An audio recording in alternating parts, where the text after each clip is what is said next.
जय माता दी सबको। Divine thinking with me channel में आप सबका स्वागत है। मैं सुनीता अरोड़ा दिल्ली से वैष्णो दरबार से बात कर रही हूँ आप लोगों से। बहुत खुशी होती है मुझे, आप लोग मेरा चैनल देखते हो, पसंद करते हो, वेट करते हो कब कब वीडियो आएगी। तो भक्त लोग मुझे फ़ोन करके कह देते हैं। अभी बीच में दिक्कत ये हो गई थी कि मेरा जो अकाउंट है गूगल से हट गया था, तो दोबारा करा, उसको रीजनरेट करा और उसके बाद अब सबके पास मैंने वीडियो दोबारा भेजी।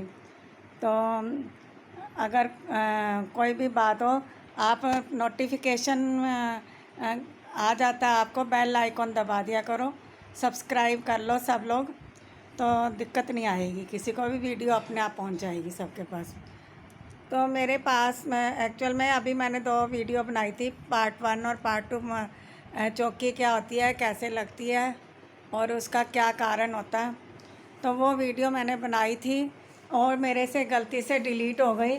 तो इतने मुश्किल से एक चीज़ बनाई, वो होता ना, टाइम भी लगाया, सब करा, तो वो डिलीट हो गई। तो मुझे अब दोबारा बनानी पड़ रही है। कितने लोगों ने देख भी ली थी, कोई बात नहीं, ये भी जो माँ को मंजूर है वो होता है। तो क्वेश्चन ये था कि माता की चौकी क्या होती है और कैसे लगती है, इसके बारे में किसी ने मुझे, एक बच्चा रानी बाग से है, उसने पूछा था। तो मैंने कहा था बेटा मैं कल वीडियो बनाऊंगी, उसमें बताऊंगी। और एक बच्चे का क्वेश्चन था, सब लोग देख लेंगे। तो चौकी होती है, देखो माता रानी, ये जीवन का कट्टू सत्य है।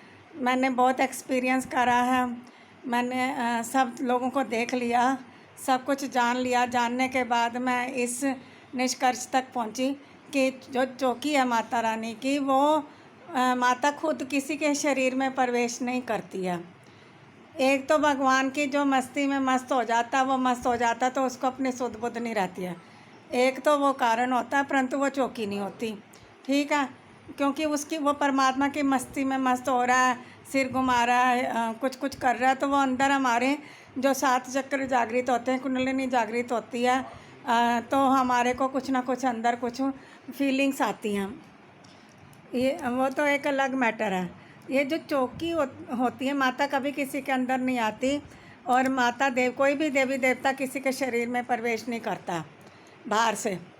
जो कुछ है हमारे घट के अंदर ही है। सभी देवी देवता हमारे घट में विराजमान है, ग्रह भी हमारे घट के अंदर है, शरीर में, और नक्षत्र भी, सब चीज़ें हमारे, जो कुछ आप बाहर देखते हो, तारे, नक्षत्र, ग्रह, राशि, 9 ग्रह, 12 राशियाँ, वो सब हमारी बॉडी में हैं ऑलरेडी।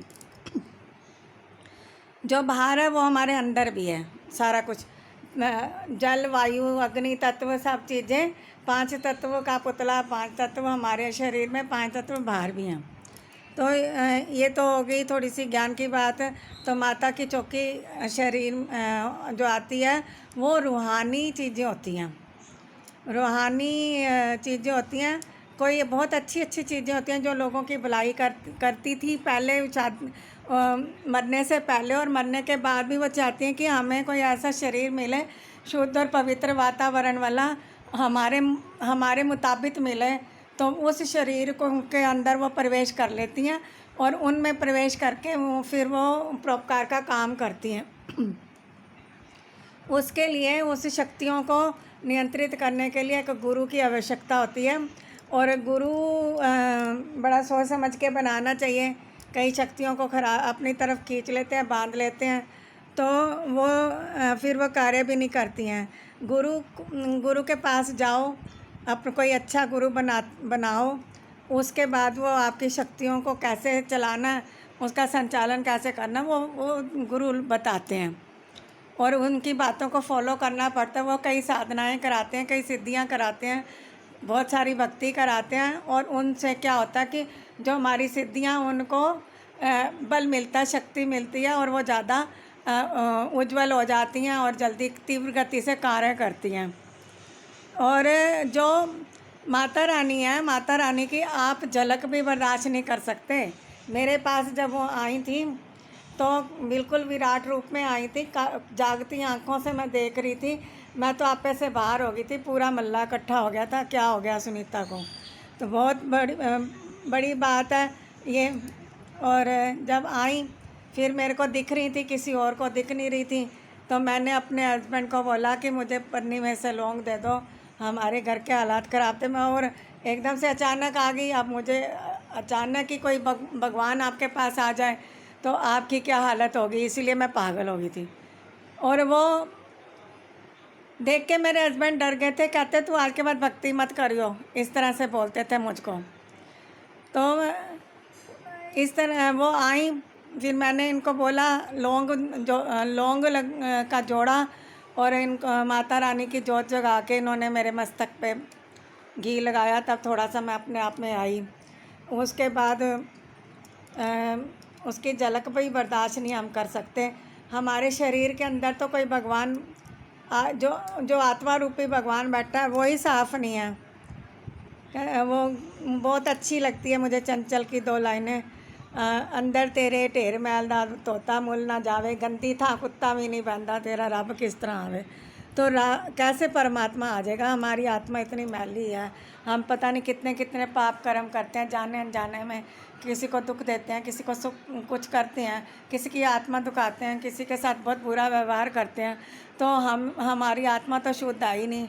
आत्मा शुद्ध तब होती है जब आप नाम जपते हो और आपका जीवन एकदम से बदल जाता है, सब बुराइयों से आप दूर हो जाते हो और परमपिता परमेश्वर की शरण में ही हमेशा ध्यान लगाते हो, तब जाके हमारी आत्मा साफ़ होती है। तब वहाँ पे भगवान जो है, आत्मा रूपी भगवान खुश होता है।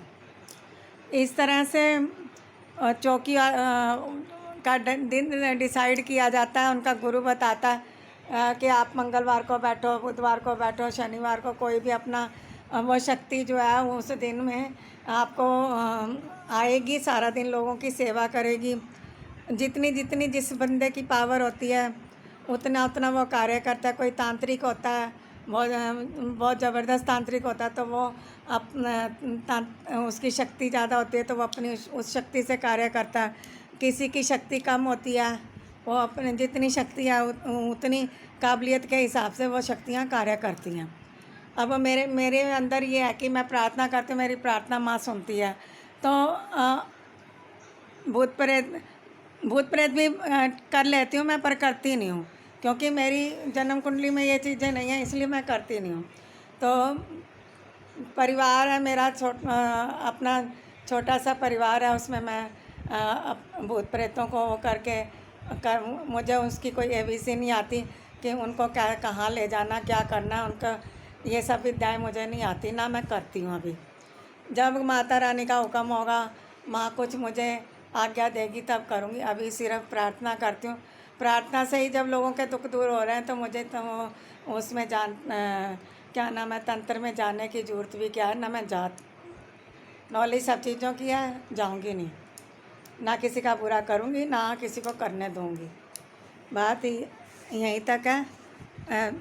और वो शक्तियाँ जिसकी जितनी काबिलियत होती है अच्छे कर्म करती हैं, लोगों का परोपकार करती हैं, और जब नहीं कर पाती हैं वो दुखी भी बहुत होती हैं कि ये बच्चा मेरे पास इतनी आस लेके आया, मैं इसका कार्य नहीं कर पा रही।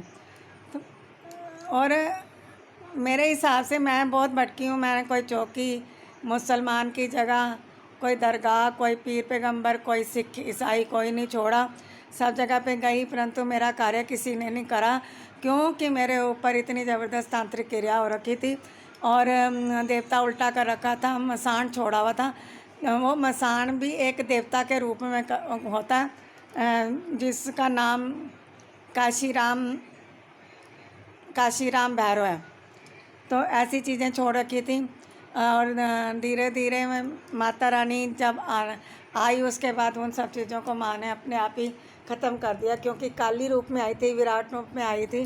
तो मुझे मेरा काम उसने करा, और एक जगह पे मैं चौकी पे जाती थी, उसने मुझे वो माता मुझे बहुत प्यार करती है, मुझे अच्छी भी लगती है, परंतु उसके पास गई जब मैं बहुत दुखी थी, दुखी अवस्था में जब मैं गई तो उन्होंने मुझे कहा कि मैं क्या कर सकती हूँ। उनका वर्ड ये था, तो मैंने कहा आप मैं इतना रोई घर आके कि मुझे उसने इतना एकदम से कोई किसी को कह दे कि मैं क्या कर सकती हूँ, मेरे पास कोई आस लेके आए तो मैं कहूँ मैं तो नहीं, मैं क्या कर सकती हूँ, तो कितना फ़ील होता है।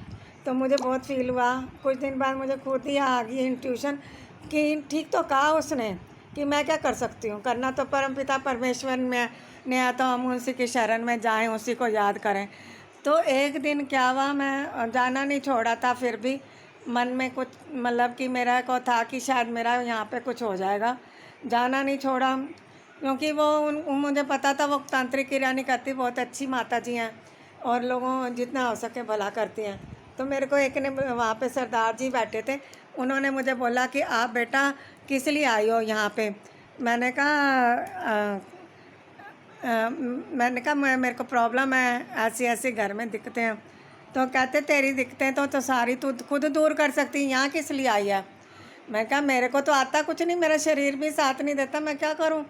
फिर उन्होंने मुझे बताया कि तू 40 दिन हवन कर। उन्होंने मंत्र भी दिया, वो मैं यहाँ नहीं बताऊँगी, कुछ चीज़ें गुप्त होती हैं। उन्होंने मंत्र दिया, मैंने 21 दिन करा। 21 दिन में मुझे इसका रिज़ल्ट आना शुरू हो गया और मेरी सारी समस्याओं का समाधान हो गया। और मैं खुद ही ये सब माता रानी की कृपा से लोगों के माँ ने ऐसी इंट्यूशन डाली, खुद ही लोगों के काम होने शुरू हो गए। जहाँ जाती थी लोग जय जयकार करते थे, अभी भी करते हैं। तो इसीलिए माता रानी ने मेरे को ये आशीर्वाद दिया। अब चौकी और परमात्मा की शक्ति में बहुत अंतर होता है। मेरे पास तो माँ की प्योर शक्ति है, चाहे वो 1% है चाहे 10% है, और उसको तो कोई हिला नहीं सकता, क्योंकि वो डायरेक्ट ऊपर से आई हुई शक्ति है, साक्षात माता रानी है, उसको कोई कुछ नहीं कर सकता। मेरे ऊपर बहुत लोग तांत्रिक क्रियाएं कर रहे हैं, अभी भी कर रहे हैं, करते भी हैं। होता क्या है, कुछ दिन एक आधा दिन असर होएगा, 3-4 दिन बाद मैं ठीक हो जाती हूँ। तो माता रानी उन तांत्रिकों को भी सद्बुद्धि दे जो लोग मेरे ऊपर तांत्रिकों से कुछ करवा रहे हैं। तो मेरा क्या ले जा रहे हैं, अपना आप गंवा रहे हैं, अपना जीवन खराब कर रहे हैं, आगे के लिए रास्ता खराब कर रहे हैं, अपने परिवार को दुखी कर रहे हैं। मेरा कुछ नहीं जा रहा, मैं थोड़ी देर दुखी होती हूँ, फिर मेरी माँ मेरे को अपने आप उठा देती है। परंतु उन जो लोग कर रहे हैं उनका क्या होगा वो परमात्मा ही जानता है। जय माता दी। सबको माता रानी सब पे अपनी कृपा दृष्टि बनाए रखें। जो पहले वीडियोस बनाई थी हो सकता है वैसी ना मैं बना पाई हूँ, क्योंकि उस समय विचार कुछ और थे, विचार स्किप कर जाते हैं माइंड से। तो इसलिए जैसी मैं बना पाई वैसी देख लेना, और अगर कहीं गलती हो तो मुझे क्षमा करना। जय माता दी। सबको माता रानी सब पे अपनी कृपा दृष्टि बनाए रखें, सबके दुख दूर करें, सब स्वस्थ रहें, सुखी रहें, अपने घर में रहें। और जयकारा श्री बाबा लाल दयाल जी दा बोल सच्चे दरबार की जय। कहते जिसका साईं डाडा आयो न मार सके ना कोई, मेरा वही हाल है। जय माता दी।